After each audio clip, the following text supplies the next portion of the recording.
Hello, I'm Seb Coe. Welcome back to my podcast series, Extraordinary Tales in Extraordinary Times, where I chat to a few friends who also happen to have shaped their world through sport, harnessed and used this passion to become game changers in the world of sport. My guest today is the embodiment of that and much more. She really is, as you will soon recognise over the course of this conversation, a real force of nature. She is the first Saudi woman to conquer Mount Everest. I don't really care about being the first so long as it inspires someone else to be second, she observed soon after her Kilian climb. Pushing her mental and physical strength to the very edge on every journey, and in doing so, becoming a role model for women across the Middle East, I'm delighted to be joined by Raha Moharrak this morning. Hello! Raha. Thank you for the awesome intro. I'm honored. Thank you so much. Well, you know we only ever reach perfection on our CVs, but I thought I'd give it as good a go as I possibly could. I appreciate it. Thank you. Raha, let's start in a slightly odd order here. Let's start over dinner, because actually the last time you and I met was over dinner. It was. In your part of the world. And I had great pleasure in finding out a lot more about you a couple of years ago. The conversation was, well, it was festooned with fascinating insights. And I remember you telling me something that's always stuck in my mind, and I'm going to quote you.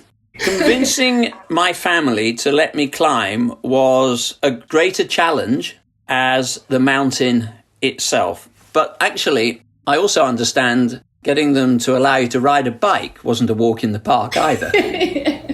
Honestly, all of it. I mean, my poor parents, I put them through the ringer. I wanted to do everything my brother did as a child. I wanted to play sports. I wanted to play football with him. I wanted to horseback ride and swim. I wanted to be like him more than my sister. So from the very beginning of, this beautiful relationship with my parents, I really pushed them. I always wanted to be my own human. Even when I was a child, I didn't even know what the definition of being unique was. I wanted to be me.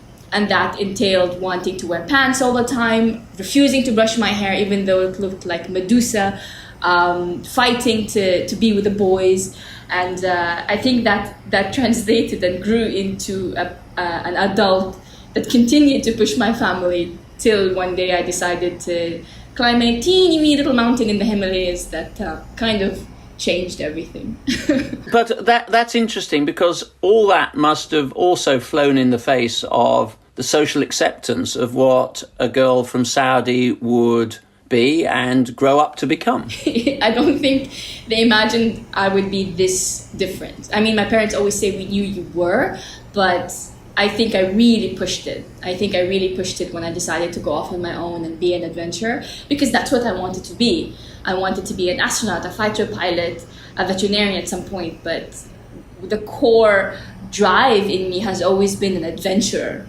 And then I fell in love with mountains, and I really, till this day, I think my parents still are shocked at how much I've pushed the boundaries. It's so far outside what they expected me. Everybody wanted me. During the time when I was beginning my mountaineering career was the prime age. Well, there isn't a specific age, but there's a specific cultural expectation for you to follow.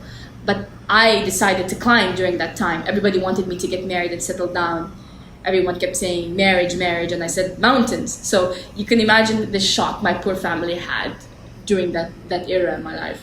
But I remember you also telling me that you used to go on to Google search for adventures. Yes, I used to search for like early life crisis. What do you do if you want to be who you are? Or things that would drive your parents crazy, or trips the most dangerous. And how old were you when you were doing this? I think I've always searched, even before the widespread of internet. We had an encyclopedia wall. And I every once in a while I'd pick a letter, and then I'd just engross myself in that letter and travel the world with my thoughts. Even before I could search as an adult, as a child, I was always like sitting down with books that I could barely pick up and read about the Amazon and read about like all of these adventures. So I've always been actively searching, but when did I really have the courage to go after my passions was when I was around 25, 26. Again, that critical age where you should be suitor hunting, I decided to just completely go off. But it strikes me that you've always been a restlessly curious soul, and from the earliest age you've seen the world just in a different way. Always. My father would literally look at me as a kid. He always says this till now. He's like, you could barely speak. You could barely put sentences.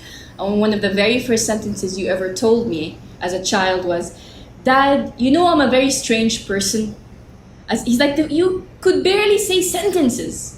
And that's what you told me. You decided to declare yourself as a strange person as a child. So yeah, I think I was always different. And the older I got, the more emboldened I got, the more expressive I became and who I wanted to be. And what was the cycling? But we'll get on to the mountaineering. I mean, I'm not going to dismiss that.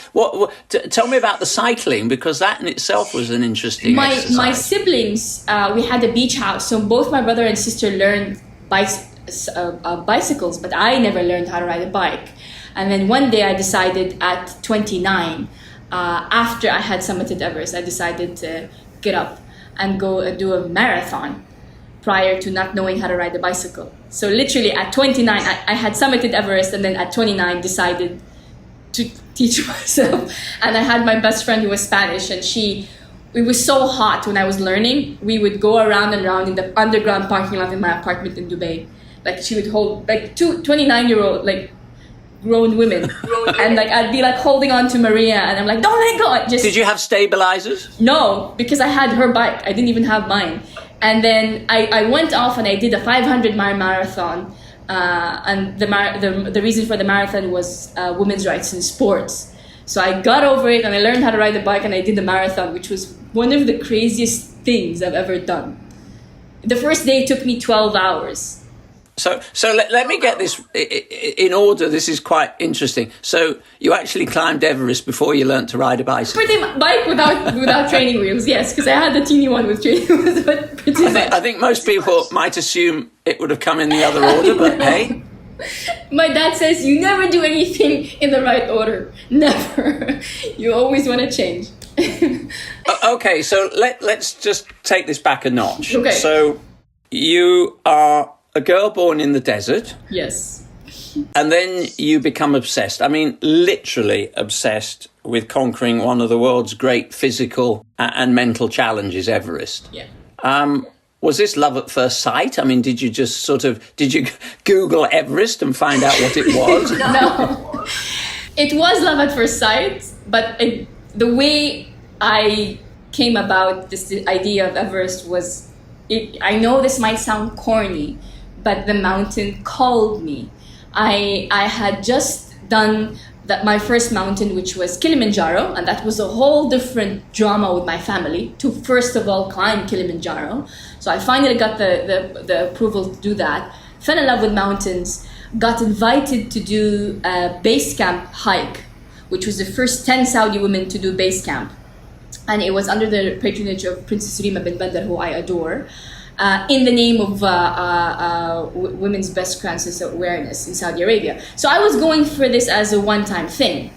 But during that hike, on one of the elbows, because when you go up the Himalayas, you literally go around and around smaller mountains, and then you cross and then you go to bigger ones. On one of those elbows, I took the turn and I saw Everest right before we got to base camp, and I saw Everest for the first time with my own eyes, and I was in love.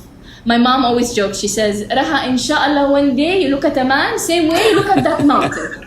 And she was right in a way, like she makes me laugh, but she was 100% right, because I fell in love with the idea of me climbing that mountain. So it called me. I don't know how to explain it, it's so corny, but that mountain called me. You can tell your mum that mountains tend to be a little more predictable than men, but that's for another... That's what I will say as well. That's maybe for another day, Rana. So, but you got to base camp, you see this extraordinary vision. And the feeling. But you don't just go from base camp to climbing it, you then have to start tackling other... I mean, you basically pretty much conquered the highest mountain in most of the world's regions. Tell me a little bit about that. Before that, so I did I did Kilimanjaro, kind of broke the wall with my family about adventure, right? Like, the first time I told my father I wanted to climb Kilimanjaro, he literally thought I was insane. Because imagine this pitch. Hi dad, how are you? Saudi father, Saudi daughter. During the time when they're telling her to get married, I'm like, I wanted to climb the highest peak in Africa. And he said, come again? I said, I wanted to climb the highest peak in Africa. I was like, what do you mean? I said, oh, you go to Tanzania and you live in a tent for 8 days. And I went on, and he literally thought I had lost my mind. But I won him over eventually. And I did Kili, and I fell in love with the feeling of mountaineering. Came back, did Everest Base Camp, and that's when the idea of doing the 7 summits was born. Because when I came back and I researched how to climb Everest, there were lots of training programs that covered many of the 7 summits. So in my mind I said, hang on, since I need to train to do Everest, I need the 7 summits, some of the 7 summits, because they're the most commonly, climbed. Why not do the 7 summits? And that's when the idea came. And surely enough, I emailed this company in the US. I'm like, hi, my name is Raha. I live in Saudi Arabia. I'd like to climb Everest next year. And the response, I can imagine the guy was like, she's got to be kidding. Like, he didn't say that. He was very professional. But he came back with it. I'm guessing the response was up there with your father's first response about Kilimanjaro. Yeah, I'm sure. Imagine, like, this was before we have amazing prominent climbers now, but this was before all of the culture evolution we're living right now, right? This is like 6-7 years ago. I just celebrated an anniversary, my Everest anniversary. So you have to imagine this is way before all of this now. And I emailed them and they came back to me with a long list of mountains. And they told me, if you really want to climb this mountain, here are the prerequisites, 1, 2, 3. And they gave me around 8 suggested mountains. And I did, I think, 6 of them. And I went off and I put every single penny I had saved up to that point to climbing, to gear, the tickets, and I was trying to find locations that were close to each other and affordable. So, for example, if I go to the US to do training, I'd go to Mexico and do another mountain because I was paying it for myself up to that point. And truly enough, I did, in 12 months, I did around 6 to 8 mountains in training. And the company accepted me. The company was like, this crazy girl from Saudi Arabia really wants to climb Everest. And then another people don't realize the small fights, the small battles you have to win. I needed a summit suit for Everest, right? Can you imagine shopping for a summit suit in the Middle East like 6 years ago? Like, can you imagine? So I couldn't find a summit suit. The big companies that did summit suits that didn't send to the Middle East at the time. So I find this one tiny little company in Seattle. I begged them to because you had to tailor make it. If you're not the typical size, and I'm not, because I'm a little bit tall and lanky, and it needed to be enough to insulate you, but not too much that you get cold. So I had to have it made. And I emailed this company, and they say, I'm from Saudi Arabia. I want to climb Everest. I need a suit. And in the beginning, they flat out said, we're not sending you our suit. I'm like, no, please, I really need the suit to climb Everest. I'm not kidding. So eventually, they accepted it, and it's actually the iconic picture in my blue suit, because I wanted the blue one, me being stubborn. I wanted the blue one. I didn't want a red or yellow. I wanted the blue suit. I'm sure with the number of girls that you've inspired now to become mountaineers, there's probably a domestic market for these suits. Yeah. But I got it in the end, and it's just, I like to say the small details, because it wasn't just, I decided to climb and I went. No, I went to Antarctica. I had to do some ice crevasse rescue and ice training in Antarctica. I went to Aconcagua to get some altitude training because it's a very high mountain. And I put all my time and my emotion and my savings into this because I believed that I could stand on top of the world. And it was insane to believe that, but I did. Let me just tackle something else for a moment. I'm really interested in this. I often get asked, I was an old pavement pounder many, many years ago, and I often get asked by young athletes, what do you have to do to become focused and great at a particular discipline, marathon, 10,000 meters or sprinting? And I say the first thing you really need to do is to get into the heads of people that have achieved before you. Understand, if you want to be a great 100-meter runner, read about Carl Lewis or Jesse Owens. Did you get into the heads of those mountaineers that had done it in the past? You know, the great ones like Edmund Hillary, George Mallory, Reinhold Messner. Did you sort of absorb their world before you got up onto the mountainside? I tried to research as much as I can about them, but there wasn't really a playbook for a Middle Eastern climber. Because before getting to that mountain, like there was a lot, and then we had very few Arab climbers at the time. And I did reach out to the first Egyptian to climb Everest, who is a very dear friend of mine, and I actually climbed Kilimanjaro with his company, and he's been a great support and inspiration for me. And I also met the first Jordanian.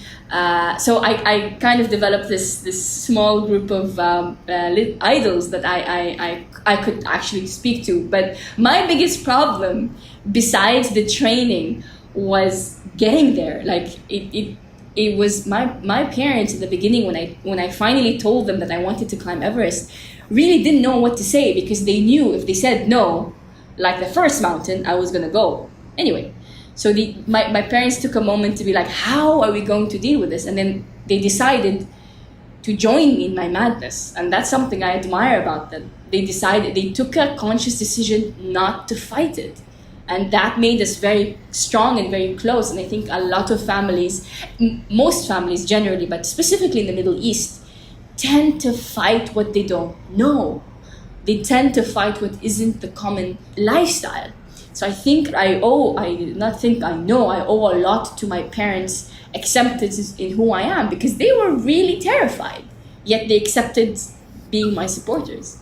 I'm interested in this because, of course, you've just referred to it as a madness, and I think anybody that achieves at the highest level, there's a streak of madness about them. What is it in the process of putting together these mountains? Because I understand, actually, Everest was tough, but the toughest mountain you climbed was actually in Alaska. What is it that you learnt about yourself during that period? I think people who climb, mountaineers, love mountaineering so much because they discover so much about themselves that they never imagined possible. They uncover things that only come out when you're pushed, and I think that's one of the things that drove me. I discovered that I'm much more stronger than I thought I was. I discovered that my parents' love does no bounds. I discovered that there are some relatives that aren't bound to me by blood. I have friends that have been there for me. And I've discovered that every single thing in life, no matter how big or small, starts with one step. I climbed Everest starting with one step. And one of the biggest challenges in life is finding the courage to take that first step. We really tend to be our own worst enemies. We tend to be like, no, but what do people say? And what if I fail? And what if I don't fail? What will happen if I do succeed? We put these barriers to ourselves even before others do it. So I've learned that. But I think the biggest lesson is that there's no shame in failing. I was completely content in going up those mountains and then coming back down and not finishing them. I was just happy that I could achieve something that was mine. So I accepted the fact that failure is a huge lesson and a rite of passage. So really, I think people who live ultra safe and mundane lives tend to not see the potential they can achieve for themselves, because that doesn't come out until you have something that fire in you. Do you know what I mean? I know exactly what you mean, but this is interesting because you've referred to, not wanting to take an just an ultra safe path in life. But there's quite a difference between an ultra safe path in life and choosing something that could quite easily claim that life. I guess that's another demon that you have to overcome. But it's calculated risk if you think about it. I mean, everything in life is calculated risk when you think about that detail. But mountaineering, first of all, like everything in life, there are different categories. So you need to put the time in to train. You need to do the research to find the right companies. You need to put the time in for yourself to train your mental capacity. You need to find the right, what's the word in English? The right avenues to find the good guides, the good companies, the good gear. There are no shortcuts. Like everything in life, there's no shortcuts. So A lot of people don't see it, but I think of it as calculated risk. I didn't just go on the mountain with any company and say that, hey, I just wanted to climb Everest. And the reason why Everest is the highest graveyard in the world is a testament to that. Things can go wrong really quickly, really badly. Regardless of the preparations, you might as well do the right preparations. Was there any moment that you just thought, this is just too hard, that I may just not make it? Not on Everest itself, but in the lead up to that? I was very lucky that my Everest year was a very good year. We had a few skirmishes between some of the top climbers and the Sherpa. There was a few really uncomfortable and very awkward and unfortunate brawls between. It's just, I think I chalk it to miscommunication between languages. But that year was excellent. We had very few cases of accidents and relatively few deaths. So I was lucky on Everest. Denali was a different case. I think I got all the luck I had on Everest dried out. And Denali was Alaska. Denali was Alaska, and it was my 7th summit. So it was my I call Denali my demon. So it was my own demon I had to face. The first time I attempted Denali, I was in Ecuador. I was training in Ecuador, altitude training. I had finished training and I was getting ready to leave back to the UAE to change gears and then go to Alaska. A week before I was about to go to Alaska, I get a phone call from the climbing company saying your guide, who was just with me in Antarctica, had passed away in a climbing accident. So the guide, Matthew Higeman, Allah yarhamu, God rest his soul, his assistant guide and 6 clients died. So I was put in this position where my guide had passed away and I was going to do the same thing he died doing. But because I had already paid for the trip and I had already had the visa and everything ready, I went anyway against my gut. And that was a very bad choice. I was given to another company last minute with a very weak team. Long story short, the weather was horrible, the team was weak. We got marooned at 14,000 feet for 8 days, waiting out the storm. During that time, I lost all my toenails from toe bang, but they came back. My mom always says, tell people it comes back, they'll think you have ugly feet. My toenails came back. She always says that. My toenails came back, but I lost them because of toe bang. I got a stress eczema everywhere. I couldn't eat, I couldn't sleep for like 8 days. That was one of the most close to breaking moments of my life, because you're sitting there in a tent, 24 hours sun, with 2 other people who haven't showered for God knows how long. I mean, I was stinky too, I'll be fair. I wasn't the most, nice smelling person, but they also smelled as well. And they were boys, and no offense to boys, but your feet are terrible when they smell. But we all smelled bad, and I'm sitting in that tent. Thank you for introducing that concept to this podcast. Sorry. I'm sure that's probably the subject of the next one. That's the truth, but I mean, I was stinky too. I'm unfair. I was stinky too. But imagine the mindset. You're sitting in that tent, tiny tent, 8 days, and you didn't know it was 8 days. Every day might be the last or just another day. Imagine the mental psyche. And then once we finally got the call that there wasn't going to be a summit at 10 because the snow was too dangerous, because there were avalanches everywhere, I had to give up the summit and walk down for 20 hours. I mean, I beat myself up, I think, for 19 of those 20 hours, saying, why did you come here? It's your fault. And it nearly broke me. That mountain nearly broke me. And I came back down. Sorry, it's a long story, but I came back down from Denali, took off my boots, threw them, and said I never wanted to climb again. And I love this about the story because my parents had the foresight of keeping my boots. So my mom and my dad kept my boots. And then me being me, I couldn't let it go. I couldn't let go of the fact that there was a mountain that I couldn't climb up. I mean, the mountain will always best you. We're not stronger than Mother Nature, but I really wanted the chance to climb back up. So for like a year, I asked myself the same question. And I promised myself, so this is my birthday, I celebrate my birthday. By next birthday, if I keep asking the same question, I will go back to Denali. And the question was, what can you live with? What can you accept? Failure, complete failure, giving up, or a failed attempt? And I kept asking myself the same thing. What in 50 years down the line, what is the answer that you can sleep with comfortably. And to me, it was, I'd rather have a failed attempt than failing. So sure enough, a year or 2 years later, no, 2 years, it took me 2 years to get over it. 2 years later, I walked into my parents' place. I came to visit and I said, Mom and Dad, I was thinking about something. And they just looked at each other and they said, yeah, Denali, we know. They just knew. I'm like, what if I had a proposal? My mom's like, yeah, right, you want to climb the mountain again? They knew it. They knew that I wanted to climb again. And I love that about them, that they knew it before even I did. They knew that.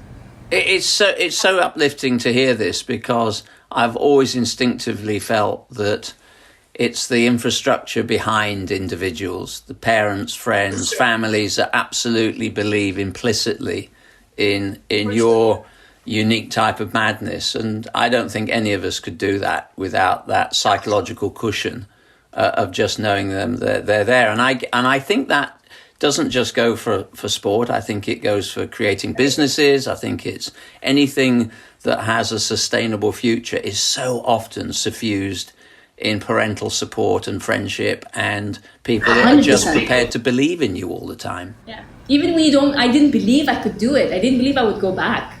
And I did. And I remember, I'm not much of a crier. So in my mountaineering career, I cried twice. Once when everything, like my eyebrows were falling off, I had no toenails, I had eczema. That's the first time I cried. The second time I cried was when I finished the 7 summits. And I arrived at the summit and my teammates knew it was my 7th. So I arrived to I was the last person. I was the anchor of the team. So imagine this, I'm about to get to my 7th summit. And we were teammates from all over the world, right? And I get to the summit and all I hear is the clang of ice axes. So they were clanging their ice axes together and saying, 7, 7. So I got to the summit. They gave me the summit because it's like a sign of respect. They gave me the summit for me to stand on. And that's when I cried for the second time in my mountaineering career, because I picked up the Saudi flag. And I actually have a hilarious video. And I'm like, Dad, this is for you. And I just started bawling. I said it's for my mom and my dad. I literally said, this is for everybody that thought I was crazy and still loved me anyway. So this is the actual thing I said on my 7th summit. And to me, that is just, every human being needs to feel that. Every human being needs to feel that sense of accomplishment, a sense of empowerment. Every one of us needs that.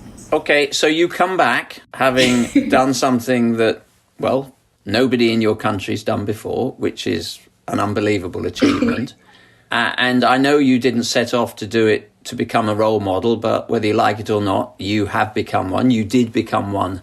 For some people, absolutely overnight. There must have been some sudden attendant pressures and a visibility that even you couldn't have seen coming. No, I had no idea. And a lot of people accuse me of knowing what was going to happen. I always tell them, listen, I did Everest was the one that catapulted me, right? So I did Everest and I lost communication with my family. I arrived back to base and they kept telling me, they're looking for you. The people in base kept saying, they're looking for you, they're looking for you. And I said, yeah, my parents are probably looking for me. They're like, no, CNN is looking for you. And I just looked at the guy, I was like, what are you talking about? So literally I had just gotten to base camp and I was about to eat the biggest burger I've seen because I was so hungry. And I shoved like fries down my throat, and then the comm team pulls me out and says, CNN wants to talk to you. So they pulled me out and they shoved me in the comm tent, and there's a video of this, which is really fun. Still chewing on my fries. And then that's when I realized, oh God, this is big. So I did the interview with CNN, lost communications again because I went back to another camp. Got to Kathmandu, arrived, and there were cars and people taking pictures everywhere. And I was like, who is here? And I showed up to the gate and they were taking pictures of me and it was all over the news. So flash forward 3-4 days later when I finally got to Saudi Arabia, because everyone was accusing me of doing it as a stunt. So I finally got to Saudi Arabia and I kept telling people I didn't know. I got the newspaper cuttings to my mom. So I gave the newspaper cuttings to my mom and she was looking at them and she started tearing up. So I said, Mom, why are you crying? I'm right here, I'm fine, I'm safe. She's like, yeah, I know, you're fine and you're safe and I'm so proud, but you look so terrible in the pictures. You couldn't put some mascara on and you look so bad. And I looked at her, I'm like, thank you. So you believe me that I had no idea that this was going to happen. I had no idea.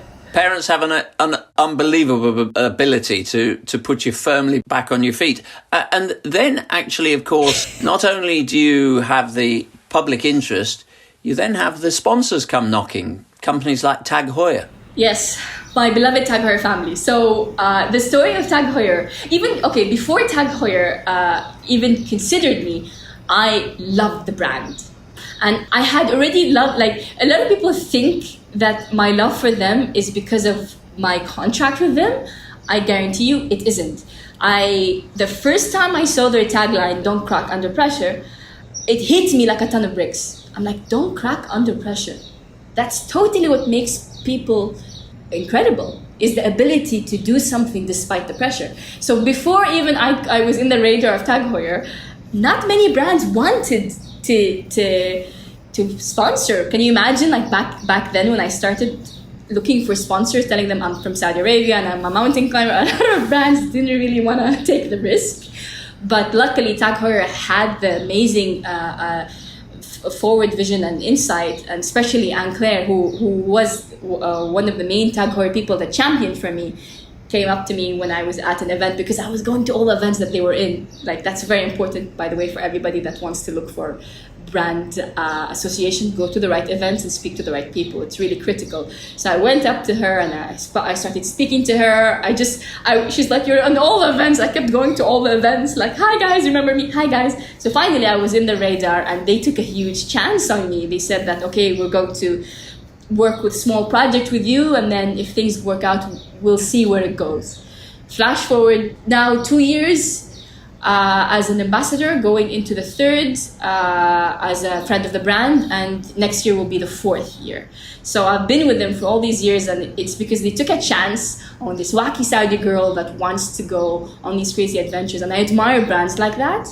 And one of the greatest moments for me is finally visiting their headquarters. So imagine me from Jeddah, this girl from Jeddah walking into the Tag Heuer headquarters, and there was, their famous athletes, their famous drivers, Chris Hemsworth, Cara Delevingne, and Cristiano Ronaldo, and then there was my poster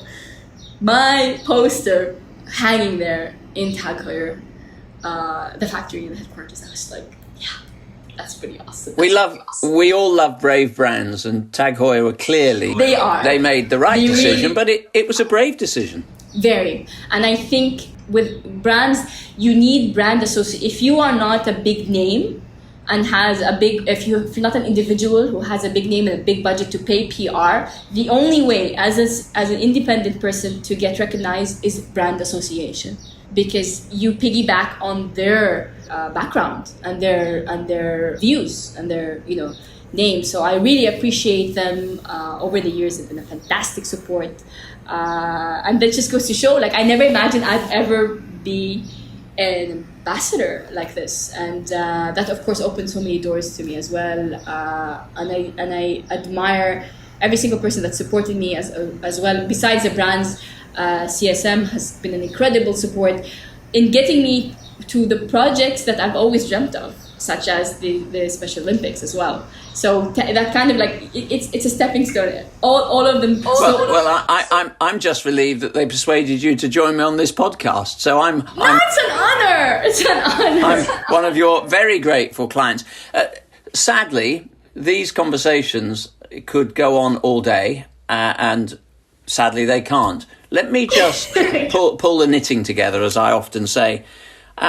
You are originally and have close family friends, and you're doing this podcast from Jeddah. You are living in a country that is in a very interesting transformational period.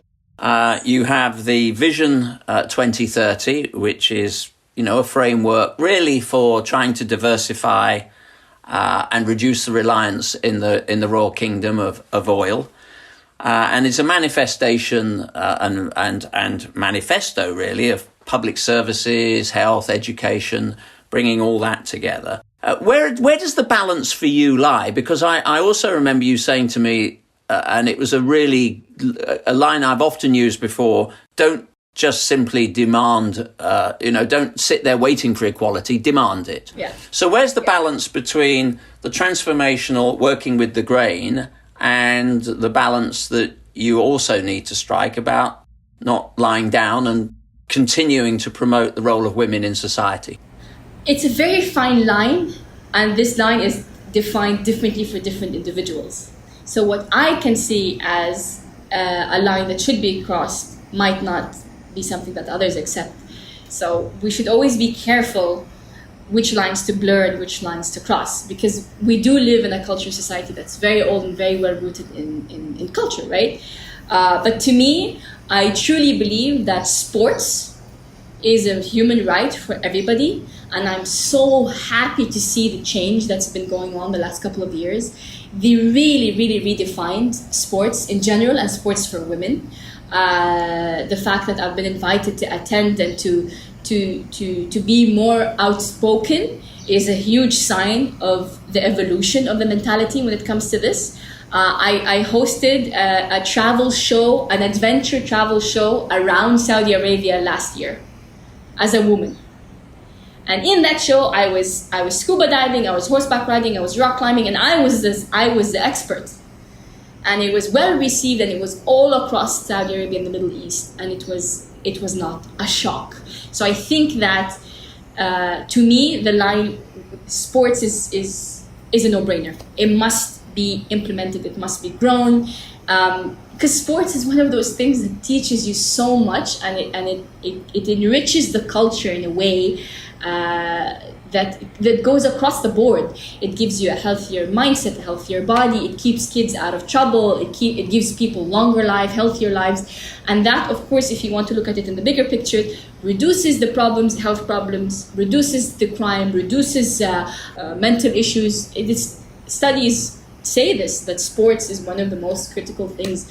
It builds leaders. It builds a stronger individual. So to me, I will always champion for sports. Always. And I'll never apologize for my passion to want to be a champion for sports. Don't ever apologise for championing sport. It is the real social worker in all our communities, and you've proven that. If I had your parents at this moment on this podcast and I said to them, okay, so what do you think the next challenge for your daughter is? They'd probably put their head in their hands and think of something crazy. What are the challenges left? Because I don't get sense that you're ready to sit down and settle for the quiet life. So my parents know, and it's well documented, that there are two challenges in my life. I'll tell you the easier one. I've always wanted to go to space.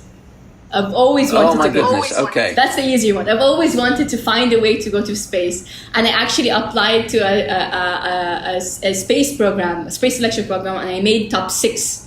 And I think if I had a science degree, I would have continued, but because I didn't have the science degree, but I made it that far, right, as a civilian.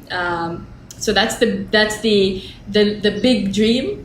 But the more complicated one, if you ask my mom, would be to find someone that I can go on my adventures with. She always says that, she climbed Everest. She's going to have a hard time finding someone to follow her.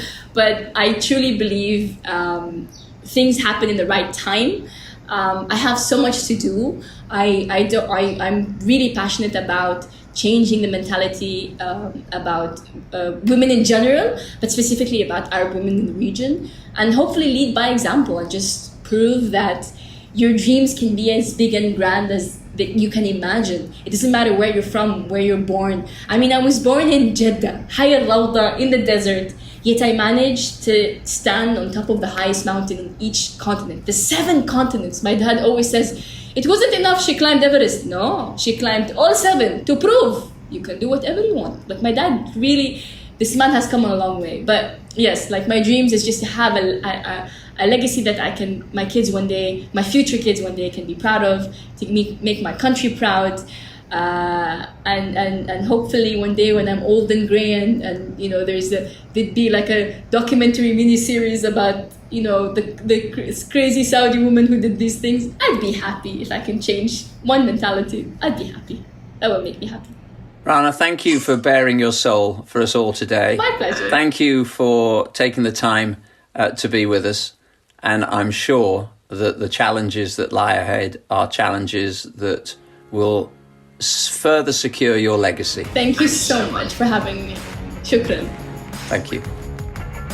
You've been listening to Extraordinary Tales in Extraordinary Times, brought to you by CSN